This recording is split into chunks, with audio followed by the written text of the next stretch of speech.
Benvenuti a Economai FVG, la trasmissione di approfondimento di Telefriuli dedicata ai temi dell'economia, della finanza, del lavoro e in questa trasmissione dedicata ad un tema di strettissima, grandissima attualità, grandissimo interesse.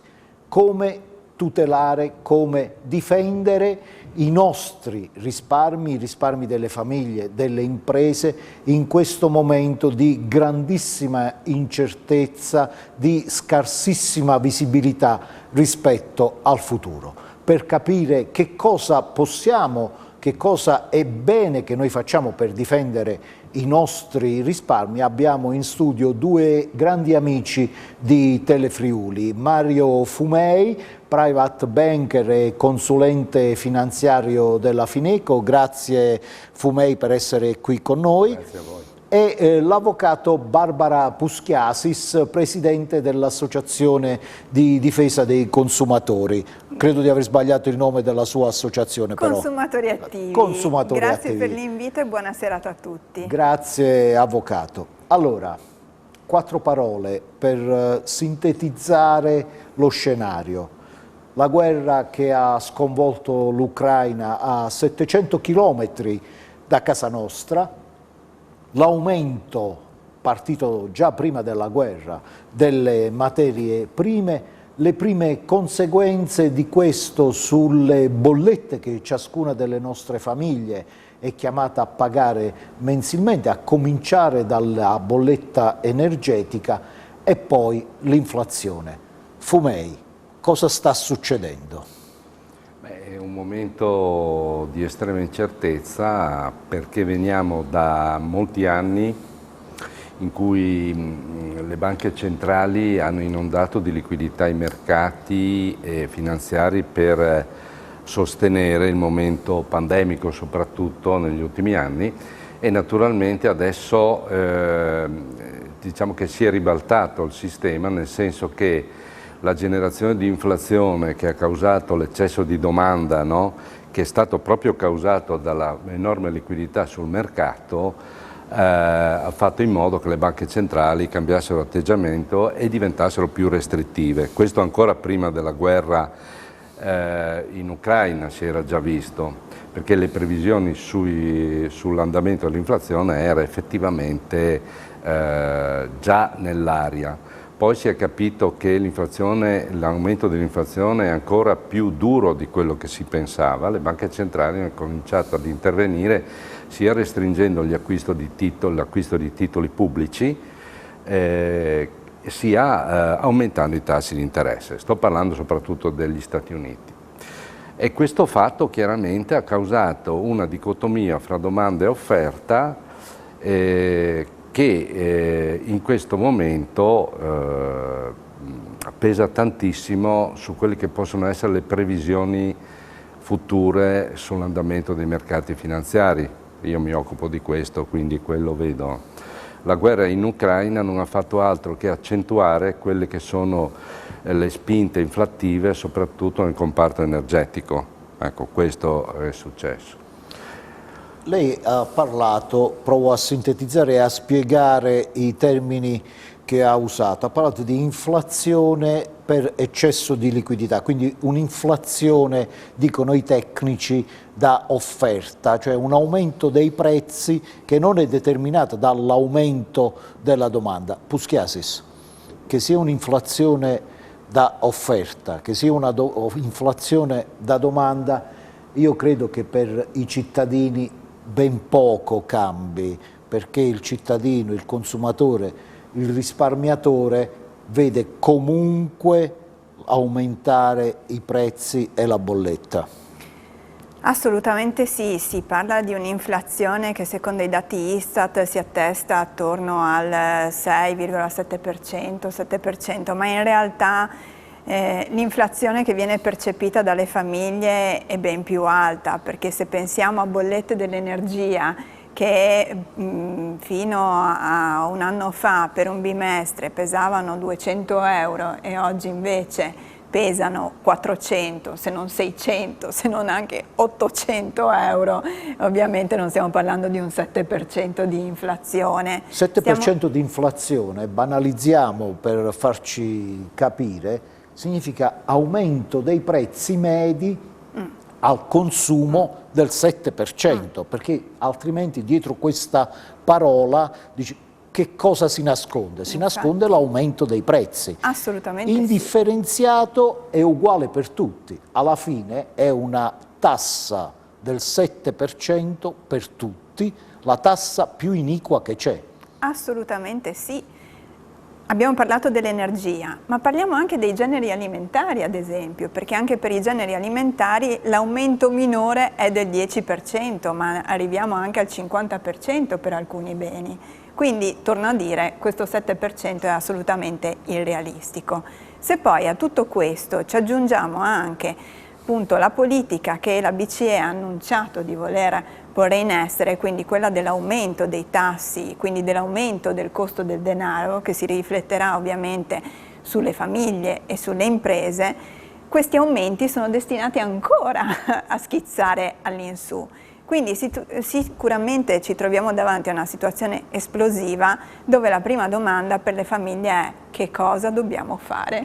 Fumei, che cosa dobbiamo fare lo vediamo dopo. Lei condivide questa opinione dell'avvocato Puschiasis che i prezzi continueranno a salire? Lei è un esperto di mercati finanziari. Quando si fermerà, quando rallenterà l'inflazione, l'aumento dei prezzi per quello che è dato vedere in questo momento? Ecco, io penso che dobbiamo distinguere fra inflazione americana e inflazione europea. Lei ha detto bene prima inflazione da domanda, inflazione da offerta, e faccio un paragone, no? C'è un indicatore che si chiama prezzi alla produzione, PPI, che viene usato per vedere l'incremento dell'inflazione, oppure scusate, l'incremento dei prezzi alla produzione della manifattura. Poi c'è un altro indicatore che si chiama CPI, cioè prezzi al consumo, che invece è quello che identifica l'aumento dei prezzi al consumo sul mercato. Ecco, mentre negli Stati Uniti questo indice di prezzi alla produzione è molto vicino a quello dei prezzi al consumo, cioè l'aumento dei prezzi alla produzione è molto simile all'aumento dei prezzi al consumo. Faccio un esempio: l'aumento dei prezzi al consumo negli Stati Uniti è 8,5, l'aumento dei prezzi alla produzione è 9,5. In Europa c'è una dicotomia pazzesca, perché noi abbiamo in Europa un'inflazione che l'avvocato Puschiasis è stata molto ottimista, nel senso di dire 6,50, secondo me siamo al 7,5 e forse anche 8, e l'indice invece al prezzi alla produzione è al 37. Quindi quello che voglio dire è, quando, se succederà, questo aumento dei prezzi alla produzione si ripercuoterà almeno in parte sull'aumento dei prezzi al consumo? Questa è una domanda da farsi in Europa, per cui l'atteggiamento delle banche centrali, come avrete visto, è diverso. Negli Stati Uniti stanno aumentando i tassi in maniera molto aggressiva, hanno fatto già un aumento di 1,5 e ne faranno un altro 0,75, e invece in Europa siamo ancora a tassi sotto lo zero, perché la BCE ha aumentato lo 0,25, anzi aumenterà dello 0,25%, ma siamo ancora a meno 0,50, quindi andrà a finire a meno 0,25. Quindi perché? Perché il problema è che aumentando i tassi di interesse chiaramente deprimi la domanda, ma siccome in Europa abbiamo un'inflazione da offerta, la BCE non può aumentare i tassi in maniera aggressiva come gli americani. Spero di È stato chiarissimo, soprattutto perché si è capito, Puschiasis, che a pagare il conto saranno i cittadini. Quello è ovvio, purtroppo. Quello è ovvio, anche perché, come è stato giustamente spiegato, c'è proprio questo gap, no? Tra produzione e offerta finale. Quindi in quel gap bisogna lavorare per contenere anche un fenomeno assolutamente speculativo che ha permesso al prezzo del gas e quindi al prezzo dell'energia di aumentare anche del 130% nel giro di un anno, e in questo modo di cadere a cascata il fenomeno su tutti gli altri prezzi e servizi che il cittadino utilizza. Fumei condivide su questa analisi che introduce l'elemento della speculazione? Condivido, perché indubbiamente ci sono nella catena, nella filiera tra produzione e consumo, no? È evidente che in tutti questi passaggi i prezzi si possono anche aumentare disordinatamente, perché in effetti io ricordo negli lontani anni, perché sono vecchietto naturalmente, mio papà che gestiva un negozio di scarpe mi diceva: Mario, dobbiamo aumentare i prezzi, erano negli anni dell'inflazione altissima, vai in magazzino, aumenta i prezzi. E quindi noi prendevamo i prezzi del magazzino, i valori del magazzino, li aumentavamo di quello che erano i prezzi che le case che ci fornivano ci avevano comunicato, quindi aumentavamo anche i prezzi del magazzino, ma questo lo fanno tutti, quindi uno dei fattori è quello che aumenta poi i prezzi lungo la filiera, e poi c'è anche una parte speculativa sicuramente di approfittamento, direi, del momento. Allora abbiamo visto sul comparto delle ricostruzioni immobiliari, di quella parte lì. Tutto quello che abbiamo detto finora ha un rovescio della medaglia. Se i prezzi aumentano, vuol dire che per comprare quell'oggetto, per acquisire quel servizio, dovrò avere a disposizione una maggiore quantità di denaro. Se aumentano i prezzi e il mio denaro rimane lo stesso, inconsapevolmente io divento più povero e i soldi che ho in banca finiscono per valere di meno. Che cosa dobbiamo fare? Pochi istanti e sentiremo le risposte di Fumei e di Puschiasis.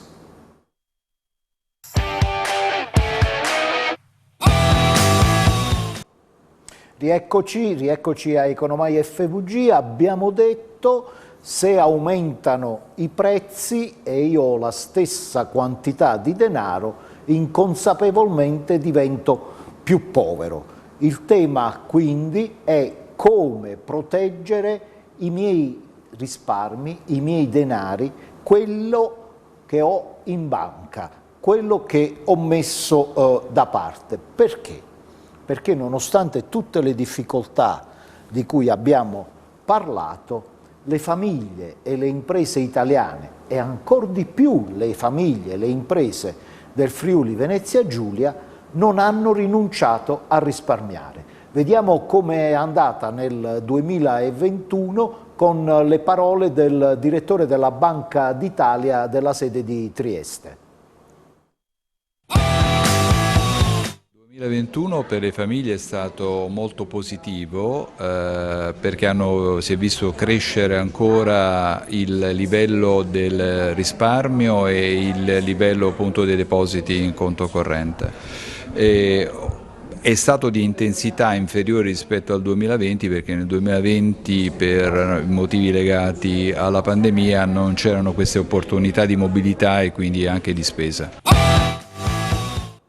Questa è la macroanalisi della Banca d'Italia, ma non ci siamo accontentati, siamo andati un po' più a fondo, siamo andati a scavare per cercare di capire qual è stata la dinamica che hanno seguito i nostri soldi nel corso degli ultimi 12 mesi. Vediamolo nel servizio.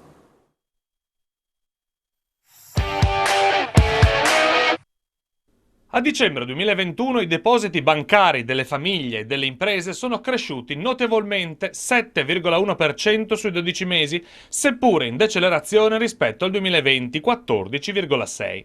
La crescita dei depositi in regione si colloca tra quella nazionale e quella del nord-est, 6,8% e 7,5% rispettivamente. I depositi delle famiglie sono cresciuti del 5,7% dall'8,1% del 2020, quelli delle imprese del 10,7 dal 35,2% dell'anno precedente. Persiste la forte preferenza per la liquidità che si manifesta nella più marcata espansione dei conti correnti rispetto ai depositi a risparmio. A fine 2021 i conti correnti rappresentavano oltre i 3/4 del complesso dei depositi delle famiglie e oltre 9/10 di quelli delle imprese. Dati preliminari mostrano che nel primo trimestre del 2022 il rallentamento dei depositi sia proseguito. Il valore a prezzo di mercato dei titoli a custodia presso le banche detenuti da famiglie e imprese è aumentato dell'8,0%, era sceso all'1,4% nel 2020. Il calo dei titoli di Stato, delle obbligazioni bancarie e di quelle non bancarie è stato più che compensato dalla crescita delle azioni e delle quote di fondi comuni, cui ha contribuito il rialzo delle quotazioni. Le quote di fondi comuni a fine anno rappresentavano circa il 65% del portafoglio delle famiglie e quasi la metà di quello delle imprese. Francamente io spero che il servizio sia stato abbastanza chiaro nel descrivere le dinamiche. Abbiamo omesso i valori assoluti, Puschiasis, perché il valore assoluto dei soldi fermi in questo momento, anzi al 31 dicembre, sui conti correnti bancari della nostra regione è veramente impressionante. Sono 35 miliardi e 800 milioni. È una quantità di soldi incredibile, alla quale poi sono da aggiungere i risparmi in titoli che ammontano ad altri 15 miliardi di euro. Ma la cosa che mi ha colpito di più è che la stragrande maggioranza di questo risparmio è lì, fermo, assolutamente immobile, pronto a farsi mangiare, letteralmente mangiare dall'aumento dei prezzi, dell'inflazione. Che facciamo? Questi soldi veramente li facciamo morire sui conti correnti? Ma allora, io direi che questo fenomeno è un fenomeno giustificato da un momento di grande incertezza. È vero che i friulani, ma anche un po' tutti gli italiani, hanno sempre cercato di accumulare sui propri conti correnti, no? Delle somme, purtroppo con alterne fortune, purtroppo lo vado a sottolineare. Quindi sempre più ricorrente la volontà con alterne fortune però fino ad un certo punto, insomma, perché i soldi sui conti correnti non sono stati mai toccati. Sui depositi. Sui depositi hanno avuto alterne fortune, credo che nessuno possa dirmi di no su questo. Quindi ovviamente un consumatore che la materia finanziaria e bancaria non la conosce o comunque ha un basso grado di alfabetizzazione, sappiamo che in Italia purtroppo scontiamo molto, no? Questo aspetto, preferisce mantenerli liquidi sul conto corrente. Senza percepire alcun interesse. Senza percepire alcun interesse, ma non correndo alcun rischio. E accettando la perdita di valore reale di quel denaro. Certo, il problema è che se gli stessi soldi li investiamo in un fondo, in azioni o in obbligazioni e abbiamo anche e ci assumiamo anche il rischio di perdere ben quote maggiori rispetto a quello che potrebbe portarci un'inflazione, insomma la scelta diventa naturale, quindi quella di mantenerli sul conto corrente. E aggiungo un'altra cosa, visto il periodo che stiamo vivendo e l'incertezza che stiamo vivendo, anche le spese impreviste possono essere dietro l'angolo e quindi averli sul conto corrente per tanti cittadini è una garanzia di poterli comunque utilizzare più velocemente, più agevolmente in un momento di necessità. Io voglio sottolineare un'altra cosa, prima ci siamo messi a fare 4 calcoli, no? Per capire in realtà il singolo cittadino in Friuli Venezia Giulia che deposito ha sul conto corrente di media e siamo arrivati a un deposito di 29.000 euro. Ecco, 29.000 euro su un conto corrente per alcuni è anche poco, viste le sorprese che possono arrivare dal pagamento di tasse, imposte, ma anche dal fatto che ci possono essere delle spese sanitarie, un dentista, ci possono essere degli interventi sull'immobile che devono essere pagati, lasciamo stare il tema bonus edilizi, però in realtà I prezzi sono raddoppiati nel caso in cui si vadano a fare interventi su immobili, quindi la necessità di avere liquidità sul conto corrente io non la vedo proprio una gran disgrazia. Fumei, Puschiasis ama il materasso, perché una volta si diceva metto i soldi sotto il materasso, oggi il materasso è diventato il conto corrente, è una soluzione sicuramente comoda, secondo me non efficiente, ma questo è oggetto poi della nostra successiva riflessione. Un'altra cosa che si diceva in passato era metto i soldi sotto il materasso o sotto il mattone. Allora, per cominciare, il mattone è un po' più solido, ma per portare avanti il ragionamento condivisibile o meno, in tutto o in parte della Puschiasis, il mattone, la casa, l'immobiliare può essere una soluzione in questa situazione di incertezza rispetto al materasso conto corrente? Mamma mia, che brutta espressione. No, sto ragionando perché, allora, nell'ambito di un investimento globale, no, che deve fare una famiglia, chiaro che ci stanno gli immobili, ci sta la finanza, ci sta il conto, no? Condivido quello che diceva l'avvocato Puschiasi, nel senso che evidentemente che tu faccia un investimento in qualsiasi tipologia di asset finanziari, tu li tenga sul conto, l'inflazione ce l'hai sempre. La variabile qual è? Che il conto corrente non crescerà mai, non scenderà mai, per carità, però nel lungo termine si è visto benissimo che comunque gli asset finanziari di un certo tipo possono dare dei rendimenti, mentre il conto corrente nel lungo termine non li dà. Questa è l'unica, diciamo così, differenza che ho nel ragionamento dell'avvocato rispetto al ragionamento dell'avvocato Puschiasis. Però faccio un conto che dovrebbe farci un po' riflettere, perché allora oggi con l'inflazione all'8%, 100.000 euro sul conto scontano una perdita di potere d'acquisto di 666 euro al mese e sono circa 80.000 euro. Scusi, 8.000 euro. Se noi rapportiamo questo ai 35 miliardi, ho calcolato che più o meno ci vengono fuori, direi 2 miliardi e 4, 2 miliardi e 6 di perdita di potere d'acquisto, 2 miliardi e 6. Di perdita di potere d'acquisto su 35 miliardi sul conto. Che significa 2 miliardi e 6 di ricchezza in meno. Bruciati sul nulla. Di ricchezza in meno, ok.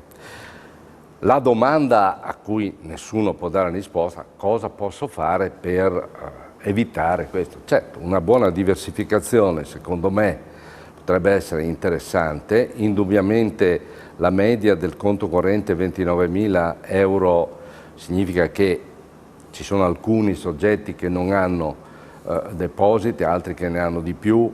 Diciamo che chi ha una certa cifra prudentemente dovrebbe cominciare a diversificare tra immobili, ma probabilmente l'ha già fatto, perché metà della ricchezza degli italiani è sugli immobili, no? Perché noi abbiamo 5 miliardi circa di euro di ricchezza finanziaria in Italia e 5 miliardi di immobili più o meno, no? La casa, il mattone è sempre stato, a proposito del mattone, dove mettere, è sempre stato diciamo, il mantra, no? Dell'investimento degli italiani. Ecco, però voglio dire, quindi abbiamo gli immobili, abbiamo la ricchezza, la finanza, abbiamo ad esempio un BTP Italia, è stato emesso adesso, potrebbe essere interessante, è correlato all'inflazione.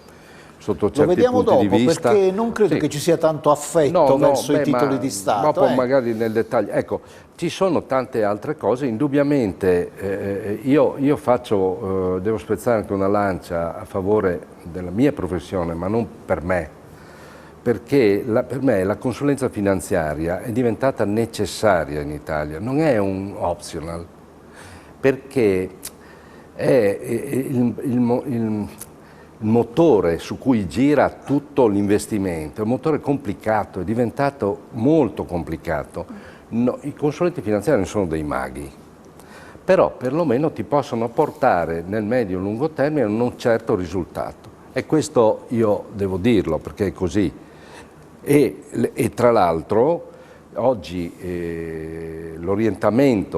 vedo l'orientamento delle persone che è diciamo, abbastanza favorevole a questo, tant'è vero che consulenti finanziari hanno raggiunto una quota circa del 15% della ricchezza degli italiani amministrata dai consulenti. Un dato che è valido anche in Friuli Venezia Giulia. La interrompo per porre a entrambi la stessa domanda, chiedendo una risposta non rapidissima, proprio telegrafica.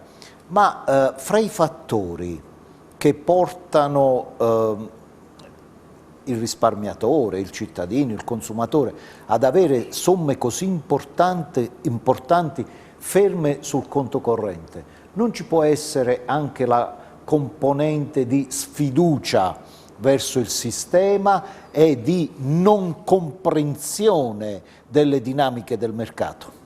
Puschiasis. Ma ci sta ad esempio una bolletta che da 200 euro è arrivata a 800 e quindi una famiglia dice è una spesa imprevista, i prezzi continueranno ad aumentare, quindi mi potrò trovare ad affrontare ulteriori spese impreviste e quindi preferisco mantenere liquidità sul conto. Puschiasis. No, Puschiasis, Fumei. Certo, sono perfettamente in linea, perché l'incertezza, e lo vedo anch'io nel mio lavoro, genera sicuramente un difficile approccio agli investimenti di qualsiasi tipo, ma anche conseguentemente genera una tendenza a lasciare diciamo, il denaro... A rimanere in attesa. In attesa, hai capito? E questo chiaramente è comprensibile, non c'è dubbio, è sempre successo così. Quindi ci fermiamo qua per un istante perché ripartiremo nella terza parte proprio dalla solidità del mattone, dall'affetto dei risparmiatori verso gli investimenti immobiliari e ci chiederemo se vale ancora la pena, se è ancora conveniente accendere un mutuo. Fra pochi minuti.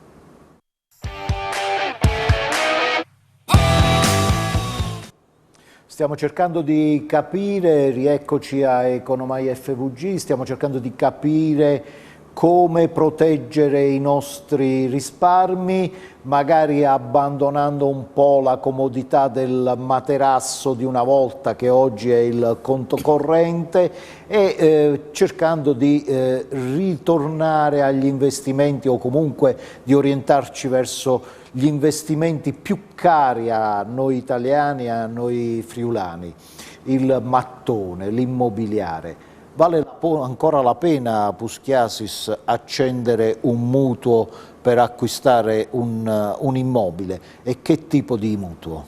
Allora, la prima domanda deve essere se vale la pena acquistare un immobile e sinceramente possiamo continuare ad essere positivi su questa domanda.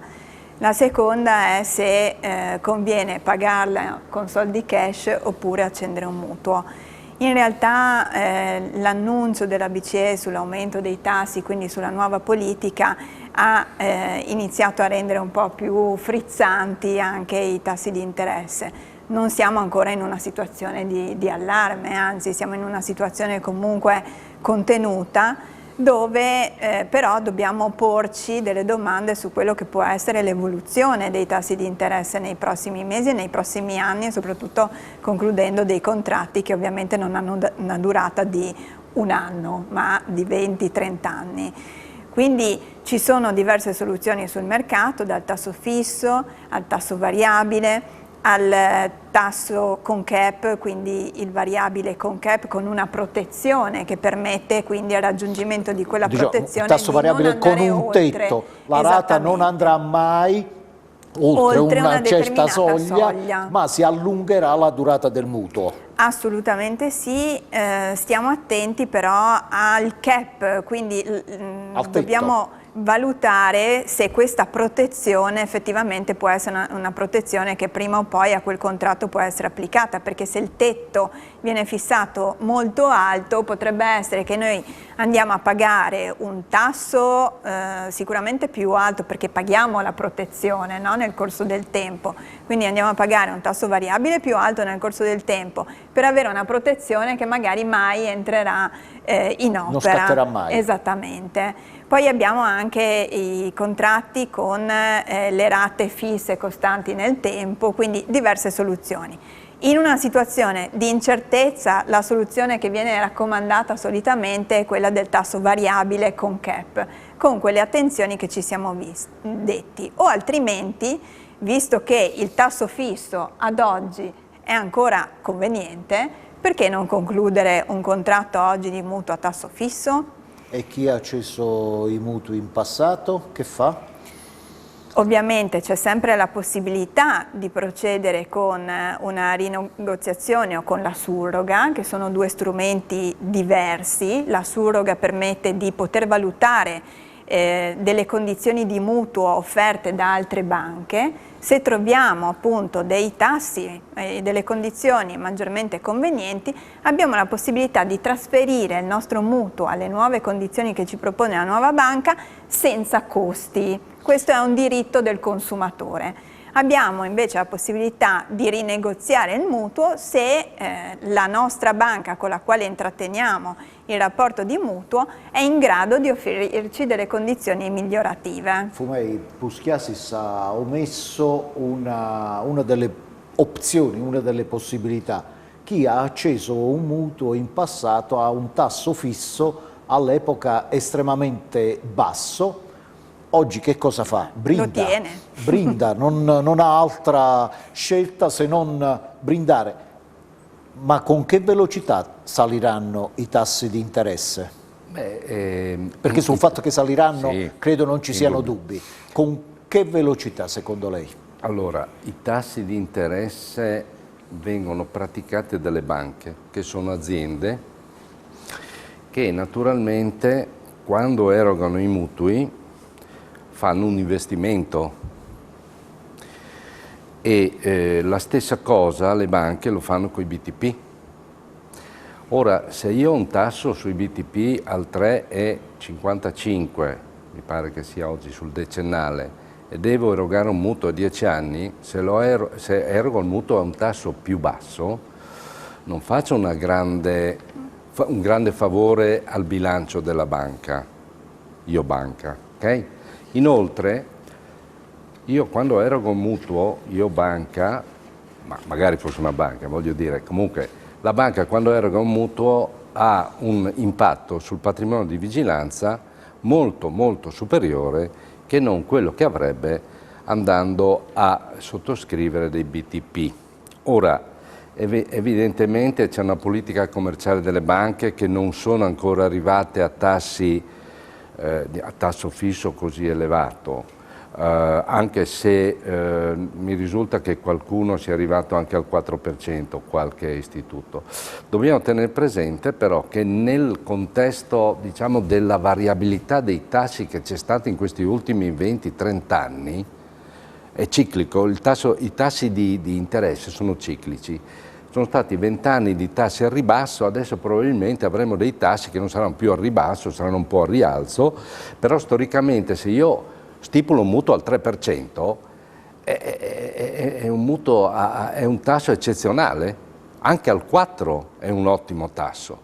Immagino chi ha avuto la fortuna o l'oculatezza, la capacità di prendere un mutuo, magari ventennale, venticinquennale, all'1%, perché non dimentichiamo che per mesi e mesi l'1% era il tasso medio dei mutui erogati a tasso fisso. Esatto. Abbiamo parlato dell'immobiliare, lei ha citato i BTP. Diciamo che i titoli di Stato sono stati per anni e sono forse tuttora un importante strumento di investimento anche per i piccoli e piccolissimi consumatori. Vediamo un attimo il cartello proprio sugli investimenti in titoli, eccolo qua. titoli di Stato italiani. Beh, i friulani si stanno fortemente disaffezionando dai titoli di Stato italiani, perché la somma investita è ormai veramente piccola, 1 miliardo e 600 milioni su un totale di circa 15 miliardi, con un trend in discesa che ormai è consolidato intorno al 7%. Come analizza questa dinamica? Beh, c'è stata una disaffezione ai titoli di Stato dovuta sicuramente ai bassi tassi di interesse che erogavano negli ultimi anni, dovuti chiaramente all'appiattimento dei tassi di interesse verso lo zero, no? Qui abbiamo avuto anche un boom tedesco che rendeva meno 0,90 e quindi abbiamo avuto dei tassi molto bassi, quindi c'è stata un po' una disaffezione per questo e poi probabilmente anche la spinta commerciale delle banche e delle reti di consulenti che forse non hanno proprio dato molto peso al comparto, diciamo, dell'obbligazionario in genere, perché l'obbligazionario, il comparto obbligazionario, quindi parlo delle obbligazioni in genere, è molto pericoloso quando si alzano i tassi di interesse. Voi dovete pensare che un BTP decennale da fine dicembre ad oggi ha perso circa 18 punti.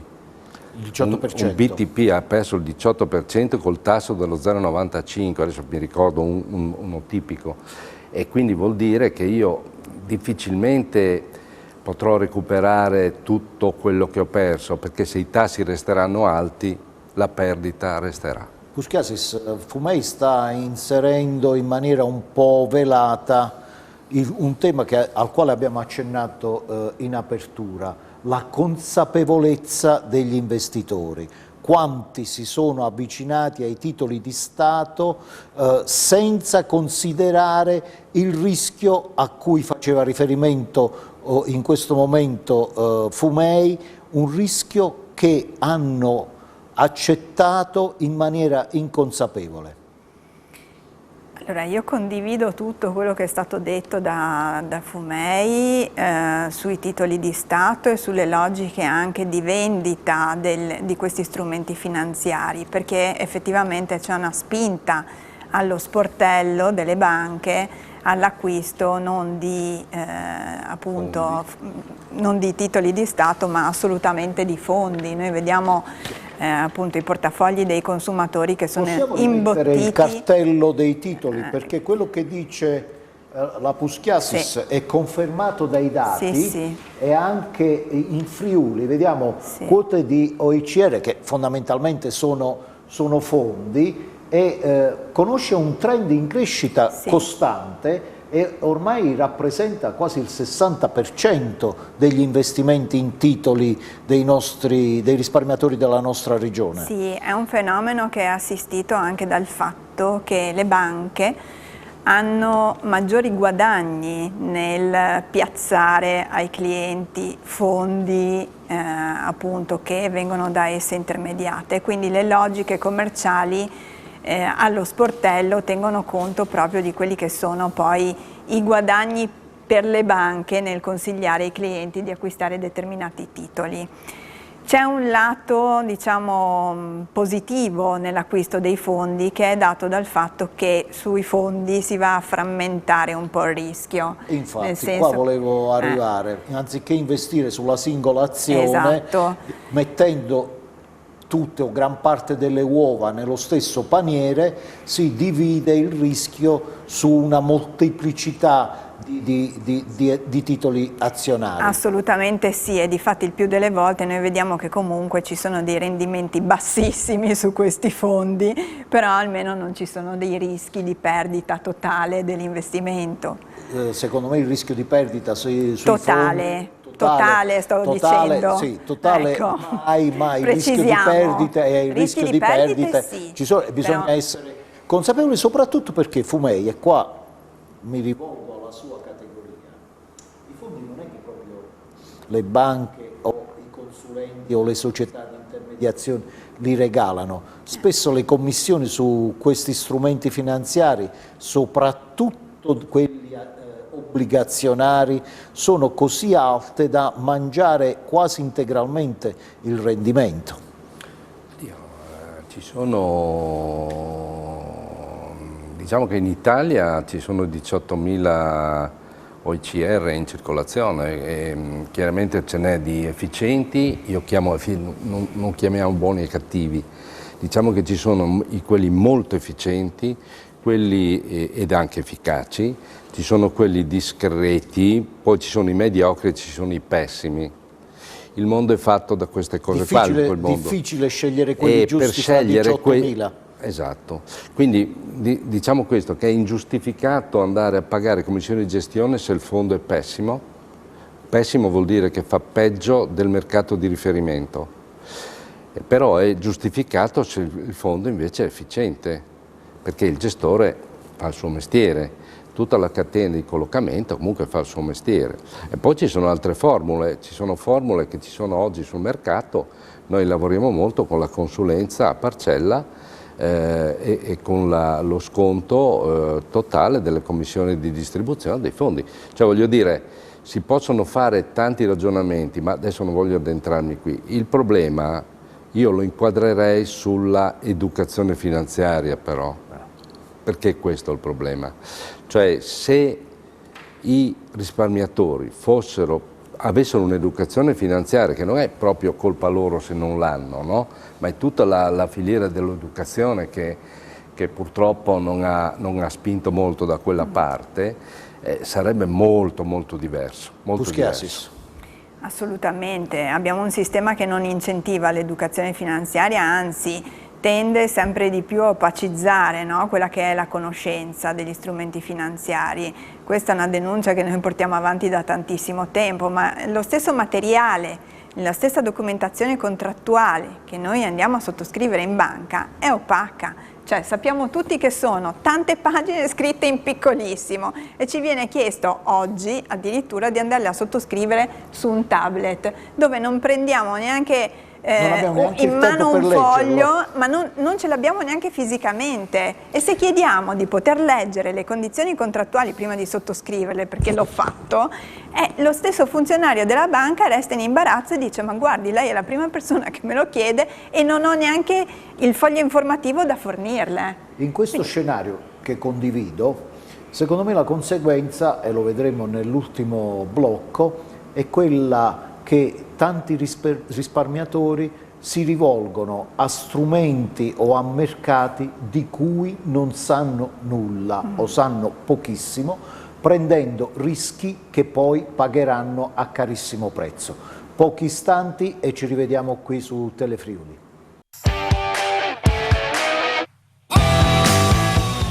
Opacità, complessità dei mercati, difficoltà di comprendere i rischi che si prendono quando decidiamo di togliere i nostri risparmi dal nuovo materasso, dal materasso 4.0 che è il conto corrente, e di investirli. Qual è il rischio più grosso? Quello di rivolgersi a strumenti e mercati che non conosciamo. Io voglio citare una espressione, un pensiero recentissimo del presidente della Consob, Paolo Savona, che ha detto: in questa situazione c'è la tentazione di investire in strumenti speculativi e in mercati esteri, con scelte basate non sempre su criteri razionali. Fumei, credo che potremmo passare tutto il resto della nostra trasmissione a elencare strumenti e prodotti e mercati di questo tipo. A me ne viene in mente uno subito: le criptovalute. Quanto alto è il rischio di commettere errori gravissimi pur di avere un piccolo rendimento sui nostri investimenti? Sappiamo che il rischio è molto elevato perché, ripeto, come dicevo prima, l'educazione finanziaria è chiaramente un po' latente in molte fasce della popolazione e questo è normale, no? A ognuno il suo mestiere. Diciamo che io un tubo del bagno che perde non lo so aggiustare, chiamo l'idraulico, no? se ho il dolore qua chiamerò il medico, e lo stesso vale per quando si fanno gli investimenti, bisogna farsi consigliare, non dico dai consulenti per carità, ma comunque da persone esperte che lavorano nel settore, lavorano stabilmente nel settore. Questo è importante, che siano certificati e che siano anche, diciamo, appartenenti al settore bancario, no? Quindi questo è il primo punto. Il secondo, qui le criptovalute sono state una moda, oggi praticamente stanno perdendo più o meno il 60-70% dai massimi. Altri investimenti, il Presidente della Consob ha parlato di portafogli autoprotetti, sinceramente io non ho capito bene che cosa significasse, perché l'autoprotezione non esiste, a meno che non ci sia la possibilità di indovinare, di avere un'arte divinatoria, indovinare il futuro, perché purtroppo i mercati incidono sull'andamento dei portafogli e probabilmente Savona, a mio avviso, si stava riferendo all'economia reale. Puschiasis, autoprotezione, lei ha un osservatorio privilegiatissimo, quanti sono le vittime e che tipologia di sciagura hanno vissuto i risparmiatori nella nostra regione? Perché ci sono le criptovalute, ma sul web quante insidie occulte si aggirano e quanti sono, quanto spesso succede che un risparmiatore si faccia proprio fregare, è il termine giusto. Io voglio partire da un dato, cioè nel 2020 rispetto al 2019 abbiamo avuto un aumento delle truffe online del 145%. Solo in ambito finanziario? Complessivamente, questo complessivamente. Nel nostro sportello, che raccoglie quelle che sono le storie reali delle persone del territorio, stiamo registrando un incredibile aumento, che prima della pandemia non era percepibile, di persone che ci vengono a denunciare come siano stati indotti a versare la propria liquidazione, tutti i loro risparmi, i soldi addirittura dei genitori, eccetera, in piattaforme di trading che poi si sono rivelate assolutamente fittizie. Non stiamo parlando di 1.000-2.000 euro, ma stiamo parlando di somme veramente importanti, cioè di portafogli di 100 e passa 1.000 euro a persona. Quindi ci siamo trovati purtroppo a vivere una pandemia, nessuno di noi era pronto a vivere questa pandemia, ci siamo chiusi in noi stessi, abbiamo pensato però attraverso il mezzo digitale di poter fare tante, forse troppe cose, e purtroppo nel nostro isolamento siamo stati avvicinati dalle numerose telefonate o messaggi al nostro cellulare o alla nostra email dove ci proponevano appunto questi servizi.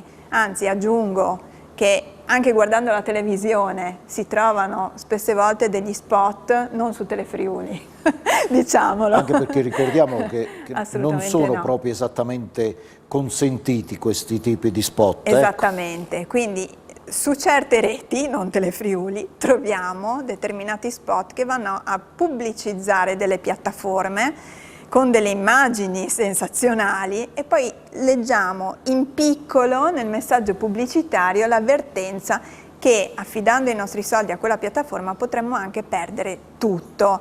E purtroppo questa è l'amara verità e realtà sulla quale si stanno scontrando tantissime persone.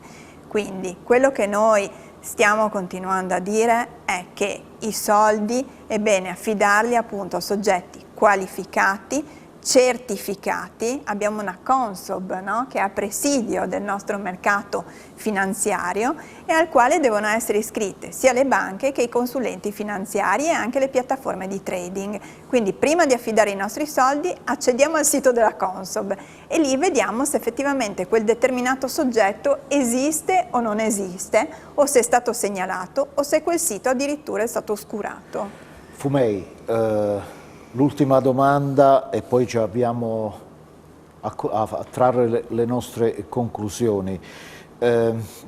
Veramente difficile difendere i nostri risparmi. C'è una parolina magica, però 3 lettere che ha conservato nei millenni il suo fascino, l'oro. È ancora un'opzione? L'oro può essere un'opzione quando eventualmente ci fosse un avvitamento negativo di tutti i mercati finanziari e anche proprio una decrescita importante, dove ci sia un po' di caos. Bene rifugio. In questo caso diventa un bene rifugio. Negli ultimi tempi il bene rifugio per eccellenza è stato il dollaro, perché la diversificazione valutaria, e qui appunto spezzo una lancia su queste cose, crea effettivamente dei punti molto interessanti di guadagno.